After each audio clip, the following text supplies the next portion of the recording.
voiture qu'elle a de la RTBF, combien est-ce que vous m'en donneriez? Il faut qu'on l'expertise ensemble parce que comme ça, brûle pour point, je ne peux pas vous donner un prix, donc on va peut-être la rentrer parce qu'elle est mouillée, donc s'il y a quelques défauts de peinture, ça nous permettra de voir plus clair. Avant toute chose, on vérifie les papiers du véhicule. Il s'agit d'un diesel de 2 ans et demi qui n'a connu qu'un seul propriétaire, c'est plutôt bon signe. Ensuite, les bonnes surprises s'enchaînent. Ici, je vois déjà que vous avez des pneus hiver, je suppose que vous avez bien entendu le set pour l'été. Oui, je les ai, on peut vous le donner. Parfait, oui, parce que c'est important, parce qu'après au contrôle technique, pour l'été, on va se faire recaler sinon. Pour 2009, elle a 83 000 km, donc ça c'est un kilométrage qui est parfait.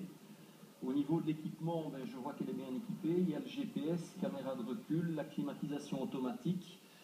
Et l'intérieur, ma foi, est très propre, donc jusqu'à présent, c'est un très beau véhicule. Une analyse de la carrosserie révélera quelques coups dans la peinture, mais elle est blanche, non métallisée, donc bon marché. Elle cote 8 210 €. C'est un véhicule qui est quand même en très bel état pour un 2009. On peut vous en donner 10 000.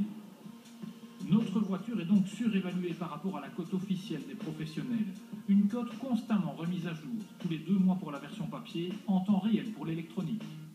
Ce sont les professionnels du secteur qui se réunissent une fois par mois pour donner les tendances du marché et rectifier ce qu'une machine fera de manière tout à fait mathématique, mais qui n'est pas la réalité du marché. Donc l'humain doit intervenir et nos professionnels rectifient les courbes de plus et de moins-value des cotes des véhicules.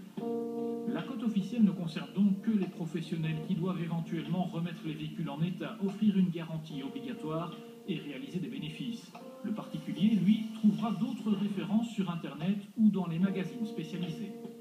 On essaie d'être au plus près de la réalité du marché et en fait c'est notre